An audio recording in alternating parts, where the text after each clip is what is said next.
নমস্কাৰ, মই নৱজিৎ ভট্টাচাৰ্যই আপোনালোক আটাইকে শিক্ষা ইউটিউব চেনেল আৰু ফেচবুক পেজলৈ সশ্ৰদ্ধ আমন্ত্ৰণ জনাইছোঁ আৰু আজিৰ ভিডিঅ'টো আৰম্ভ কৰিব ওলাইছোঁ। বন্ধুসকল, আজিৰ যিটো ভিডিঅ' এই ভিডিঅ'টোত অসমৰ শ্ৰেষ্ঠ অসমীয়াগৰাকীৰ বিষয়ে আলোচনা কৰিব ওলাইছোঁ আৰু আপোনালোকে নিশ্চয় জ্ঞাত যে সেই ব্যক্তিগৰাকী আজিৰ দিনটোতে জন্ম লাভ কৰিছিল, অৰ্থাৎ 1449 খ্ৰীষ্টাব্দৰ আহিন মাহৰ শুক্ল দশমী তিথিৰ দিনা সেই বিশেষ ব্যক্তিজন, সেই বিশেষ মহাপুৰুষজনৰ অসম ভূমিত তেখেতৰ জন্ম লাভ হৈছিল, তেখেতৰ আৱিৰ্ভাৱ ঘটিছিল আৰু সেই বিশেষ মহাপুৰুষজনে আছিল মহাপুৰুষ শ্ৰীমন্ত শংকৰদেৱ। আৰু আজি মহাপুৰুষ শ্ৰীমন্ত শংকৰদেৱৰ 573তম জন্ম জয়ন্তী আৰু এই জন্ম জয়ন্তীৰ উপলক্ষত আজি তেখেতক আমি শিক্ষা ইউটিউব চেনেল আৰু ফেচবুক পেজে তেখেতক সোঁৱৰণ কৰিব বিচাৰিছোঁ। আৰু সেই মহাপুৰুষজনাৰ আজি মাত্ৰ আমি 5টা দিশ আমাৰ এই ভিডিঅ'টোত আলোচনা কৰিব বিচাৰিম। আৰু প্ৰথম যিটো কথা, এই প্ৰথম কথাটো হৈছে যে তেখেত আছিল এজন মহান সমাজ সংস্কাৰক।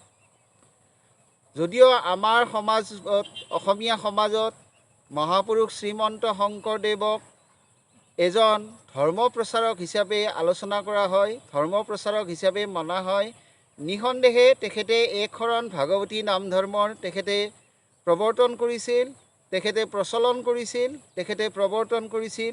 তৎসত্ত্বেও তেখেতক আমি এজন সমাজ সংস্কাৰক হিচাপে বেছিকৈ অনুভৱ কৰোঁ। কাৰণ যি সময়ত তেখেতে জন্ম লাভ কৰিছিল সেই সময়ত অসমীয়া যি সমাজ ব্যৱস্থা, অসমীয়া সমাজ ব্যৱস্থাত ধৰ্মীয় যি ভেদাভেদ আৰু অস্পৃশ্যতাৰ কলীয়া ডাৱৰে আৱৰি ৰাখিছিল। আৰু সেই সময়ত বৃহত্তৰ যি অসমীয়া জাতি, সেই বৃহত্তৰ অসমীয়া জাতিক একত্ৰিত কৰাৰ যি দায়িত্ব, সেই দায়িত্ব গ্ৰহণ কৰিছিল মহাপুৰুষ শ্ৰীমন্ত শংকৰদেৱে। দ্বিতীয় কথাটো হৈছে তেখেত আছিল এজন মহান গণসংযোগকাৰী।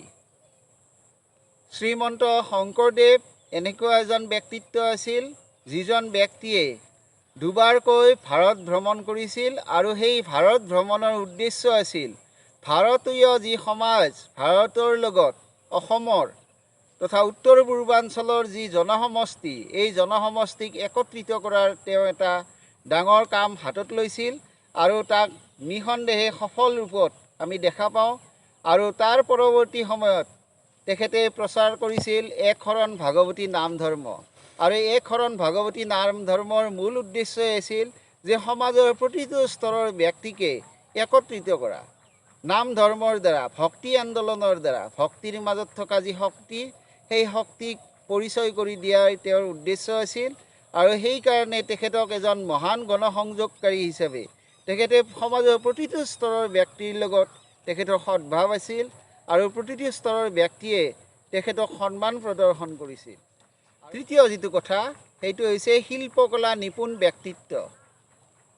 শ্ৰীমন্ত শংকৰদেৱ এনেকুৱা এজন ব্যক্তি আছিল যিজন ব্যক্তিয়ে ভোৰতালৰ পৰা আদি কৰি, ভোৰতাল হওক বা আমাৰ সত্ৰীয়া যি নাচ আৰু যি চিহ্নযাত্ৰাৰ প্ৰথম তেখেতে প্ৰৱৰ্তন কৰিছিল। চিহ্নযাত্ৰা আছিল প্ৰথম মৌন চিত্ৰৰ দ্বাৰা, চিত্ৰ অংকনৰ দ্বাৰা অসমীয়া সমাজক ভক্তিৰ যি ৰস, এই ভক্তিৰ যি কৃষ্ণ ভক্তিৰ যি ৰস, সেই কৃষ্ণ ভক্তিৰ ৰস তেখেতে নিগৰাইছিল। চতুৰ্থ যিটো কথা, সেইটো হৈছে তেখেত আছিল সাহিত্য, সংগীত আৰু নাটকৰ দূৰদৰ্শী সাধক। ইয়াতে দূৰদৰ্শী সাধকৰ কথাটো কোৱা হৈছে কাৰণ তেখেতে যিবিলাক ৰচনা কৰিছিল সেই ৰচনাবিলাকৰ মূল আছিল প্ৰধানতঃ সংস্কৃত যি কাব্যসমূহ, বেদ উপনিষদতে আদি কৰি এইবিলাক আমাৰ যিমানবিলাক ধৰ্মীয় গ্ৰন্থ আছে, এই গ্ৰন্থবিলাকৰ প্ৰকৃত যি তত্ত্বসাৰ, আৰু সেই তত্ত্বসাৰক তেখেতে উদ্ধাৰ কৰিছিল আৰু তেখেতে ব্ৰজবলী ভাষাত তাক অনুবাদ কৰিছিল।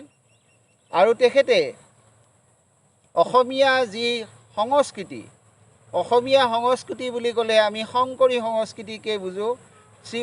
মহাপুৰুষ শ্ৰীমন্ত শংকৰদেৱ আৰু তেওঁৰ শিষ্য প্ৰশিষ্যসকলে যিসমূহ নৃত্য গীত নাটক ৰচনা কৰিছিল সেইবিলাকে আছিল অসমীয়া জাতিৰ অস্তিত্বৰ মূল আছিল। 5 নম্বৰ যে তেখেত ভক্তি আন্দোলনৰ এজন সবল বক্তা আৰু প্ৰচাৰক আছিল মহাপুৰুষ শ্ৰীমন্ত শংকৰদেৱ। ভক্তি আন্দোলন কেৱল অসমৰ আন্দোলন নাছিল, এয়া সৰ্বভাৰতীয় আন্দোলন আছিল আৰু এই সৰ্বভাৰতীয় আন্দোলনৰ উত্তৰ পূৰ্বাঞ্চলৰ নেতৃত্ব প্ৰদান কৰিছিল মহাপুৰুষ শ্ৰীমন্ত শংকৰদেৱে। আৰু এই গুৰুজনাক আজি আমাৰ এই গুৰুজনাৰ পবিত্ৰ জন্মতিথিত আমি শিক্ষা ইউটিউব চেনেল আৰু ফেচবুক পেজৰ তৰফৰ পৰা সশ্ৰদ্ধ প্ৰণিপাত জনাইছোঁ।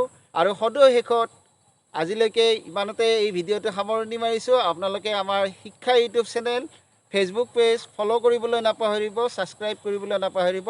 নমস্কাৰ, ধন্যবাদ।